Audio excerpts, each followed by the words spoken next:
of mixed martial arts action in the 125-pound division. This bout brought to you by Shine Solar. Referee when the action begins, the Rocky Demir. Introducing first, fighting out of the blue corner, hailing from right here in Bentonville, Arkansas. He represents Team Lome. He weighed in at 124 pounds even. Tonight, he makes his mixed martial arts debut, Scott Lome. Lome. His opponent across the cage in the red corner makes his home in Batesville, Arkansas. He represents Without Limits MMA. He weighed in at 123 pounds. Tonight, he also makes his mixed martial arts debut, Erik Calvert. They're both coming out hot. A lot of times you're like, oh, is that guy going to sit back and try to counter? They're both bouncing around. Oh, I think we're going to see some fireworks. 25s is normally the most entertaining. Absolutely. That or the opposite side of the spectrum, heavyweights, because you get more knockouts. Good takedown. Scott wasting Scott. no time with that double leg. And he's trying to do a mat return, but he was trying to do a Ricky. Normally, you don't want to reach back for that overhook like Erik just did, because you want to pummel the elbow down to get the underhook when you turn into your A lot of action here. These boys are scrambling like eggs. I like the wrestling that I'm seeing out of Erik. We just saw a outside leg trip. Wrestling out of Scott. Oh, yes, out of Scott. But I'm liking the triangle I'm seeing out of Erik. If this looks locked in, it's at the crease. But look at those legs. What he's got to do is he's got to start sending that foot through and get and taking the noose and tightening it. Well, the whole thing too is and at 25s. Normally you want to close that distance as much as possible. You want to slide, just like you said, you want to slide those legs together. That's not a real. He's got to get his butt down, Scott, because he's giving him a cliff. Yeah, now he's doing a great job of striking from his back. That's something that once you get that triangle locked, if you're not finishing it, you need to start doing damage, get a reaction, Elbows. to pivot for It's this a armbar. great position to elbow right here. I don't think they can as amateurs. They can only elbow the body. But he's cinching this thing up. This is definitely a tough position for Scott. Well, because you see him, he's hooked the leg, and so that's You think he's going to take him over? I think he's taking him over. If he goes to the back, that means the triangle's a lot closer. Because at that point, like normally it's a Hail Mary to get out of the position going to your back. But he's still active, he's still moving. You can see the hand movement. So yeah, I think Scott's found a little position where he's got air. And that's one of the disadvantages of being super long and lanky, is that if you're fighting a smaller opponent, now it's a little bit harder to secure that, because you need to be tight when you're finishing a submission. And it's almost like Scott's using his foot to half Nelson him or reverse half. Yeah, Erik. He's almost using it to relieve pressure. I like that. I've never really seen that.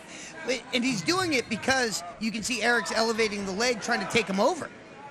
And maybe using it to pivot for and the you got to armbar. watch out. If you're cranking hard with your legs, there's a chance that you could stand up and your legs not be there. Oh, they could die. Pop to the side. I like what Erik's doing now. He's using those strikes.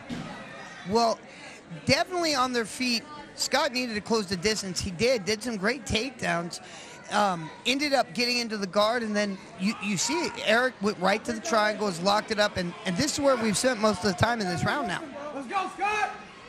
Oh, wow. Pick him up! It looks like it's getting tight. It is so hard to pick somebody up when they hook your leg like that. He's getting his air, though. He's out. He's out. He's out. He's got to watch the armbar. Got to jam in. I think time's going to run out. Oh, wow. Whoa.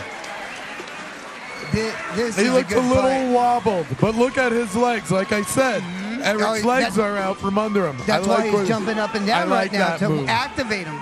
He's trying to keep him awake. It might not be enough. I've been in that position before. Especially That's a bad position to be in. Especially when you're new, and so you don't know how much strength to give a position, and that can really work against you. So now, what if I was Scott?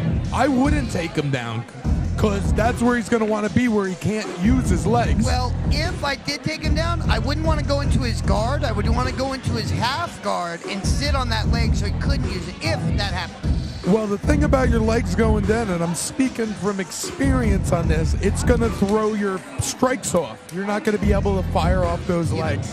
Yeah, but Scott being the shorter fighter, he's going to have to double up to get on the inside. And when he gets in on the inside, he's going to have to be active. You can't just wait. You just took a lot of damage to get in. You got to stay in. Agreed. And we'll see if Eric's got his legs back. No touch. Oh, maybe I spoke too soon. Maybe Scott does have to look for that takedown. When you fight a shorter fighter, though, you don't want to punch low without your body being low, and that's what I just saw. I saw Erik throwing body shots, but didn't change his levels and use his legs, which means his head would have been susceptible to like an overhand. Scott seems to be the better wrestler of the group. Well, the judges are looking for three things: effective striking or grappling. That's the first criteria. And now it looks like he's giving up his back in an RNC a little bit. And it's under his chin. This is a bad position. He's got to start fighting those hands, Scott. He's got to use that left arm and get it across Erik's body. Scott, but it's trapped under the leg. Do you see that in the position? Because he had the high C. Now and out the back. Now he's in decent position, but he's got to watch that arm. Yeah. I think Erik's got the jiu-jitsu end for sure. Oh, man, now we're back in the same triangle position. There was a small moment of opportunity that Scott could have put his right knee down on Erik's leg and prevented it. However, if Erik can't finish him in this position and Scott's able to adjust and not get submitted, Scott could do some damage with his hands. Because we've seen him survive in this position again because of how lanky Erik is with that triangle in his legs. And it looks like he's trying to strike, but this angle is not a good place for him to camp out at. Do you think it would be better for Erik to, instead of hook the leg, pull down on the head to try to really close that space? If I was Erik, what I would be doing is taking my foot and shoving it all the way to the other side past my thigh. I'd let it ride that little crease of your leg, what I call the knee pit. And I'd take it and I would shove my leg further, to, almost like you were playing the violin. Mm-hmm. And so what that does is it closes the ear hole. It tightens that noose. It tightens the stranglehold. There's three ways to submit the neck. Crank, which takes it to its limit and passes it. Choke, which stops the oxygen to the lungs. And strangle, stopping the blood flow to the brain. Triangle can kind of hit almost all three of those. Oh, absolutely, especially if you're doing it correctly. But the fact that Scott's been in this, Erik just hooked his leg in the body. There's actually a leg lock. Yeah. If Scott would have known, he could have hipped in right there and popped the knee. Yeah, it's a bad place to hang out with your knee in the hip. Yeah. Now, this is definitely a tougher one to score because this position... It's a real move. It's a triangle, but you're on your back, and the other guy has kind of outstruck you. And it appears that he's safe in this position. I don't know if I would have exerted all the energy to pick him up because he was already doing a great job of punching. Now, let's see his legs now. Oh, his legs look all right. It could be 1-to-1. It really depends on the judges and their most judges don't have a lot of grappling. So they're not really, they don't understand how close that match is being finished with the triangle. But then again, me as an experienced guy with grappling, the fact that the guy was able to stay in the hole, Scott was in that the whole time, and I never saw him break to a hip and try to go to his back, and I saw him do damage. What do you score this fight right now? Is it 1-to-1 or is it 2-1? You know, that is a really, really tough question because I am very aware now. After round one, it was prevalent that the triangle is a safe place for Scott. So the triangle is a safe place.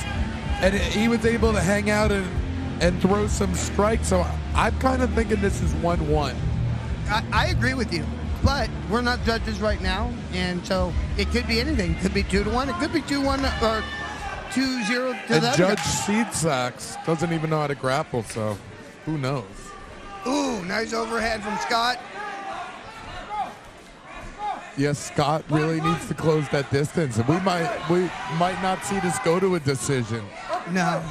And, I mean, that's how they both are thinking, too. They want if you can finish the fight, you're going to finish the fight. Scott needs to lock his hands for that double leg instead of just keeping him on him. Eric needs to shove the head away. Push it away. It's always, good elbows. I like what I'm seeing. That's legal as long as it's not straight up and down. And because he gave that little bit of arc to it, that was completely legal. That made it super legal. Yeah. And everyone saw it. Right now, I'm kind of leaning towards Erik in this round because he was aggressor on his feet, landed a couple more shots. But Scott's now gotten that takedown. He's not in a choke. But he's getting damage on him. He is. And you can lose around that way. It's not good to hang out there. Like right now, Erik's winning the position. I think Erik needs to go to the Kimura on that far side. I would put that back against the cage personally. Yeah. Oh, he does have the Kimura, but it appears that Scott's locking his hand. Oh, nope, the hands aren't locked. Now, if Eric's able to get his body on the outside of the arm he's got to switch those hips. Switch the hips, face him the other direction. Man, there he goes. He's working for that guillotine. Use that leg. If he used his right leg to hook that leg and pull it all the way out and send him to his butt, would have had an effective. Big slam. Now he's got to get inside control and free his chin. Yeah, you definitely don't want to end the round in the guard. But here, right now, he could actually use an offensive like Von Flue choke. This round is still close, and there's still plenty of time in it, and you don't want to rest in any position. No. If Scott gets in top and starts landing some big shots, I think he could steal this round from Erik. Right now, I think Erik did such good damage when they were in that takedown. I still give it his round, and he's still threatening things too, like this guillotine right here. He's got a hand on his chin. He's actively trying to get back to guard. Well, now he's out of the guillotine, but he's reaching back. So, we always used to say that's the JV move, the reach behind, and now he's giving up his back. So what he's got to do is make his shoulder blades disappear. If you have no back, you can't get your back taken. Scott can't stay on his back. He needs to come up. Wow. And Erik's doing a good job of trying to keep him there right now. But it looks like his stead is still kind of holed up. Oh, nope. Sometimes at the beginning of your career, you hold on too long. I think this flurry is going to seal the deal. Oh. Wow. What a good match. Beautiful fight. I don't know. I'm glad I'm not the judge. It's so easy to commentate and not have to be held accountable. You would know it would be really hard to do this and judge at the same time. Actually, we're kind of doing it now. Yeah, that could happen. Ooh. Yeah, you see Erik running around right now. You want the judges to see that you could go another round. It's hard, though, because he's also breathing really heavy as he's jogging, too. So it's he made himself more tired with that jog.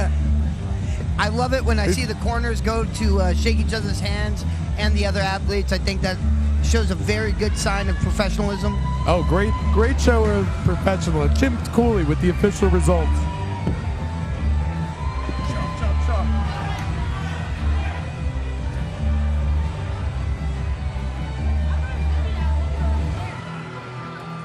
Ladies and gentlemen, after 3 big rounds, we go to the judges' scorecards. All 3 judges see this bout the same way. For your winner, by unanimous decision, in the red corner, Erik Calvert.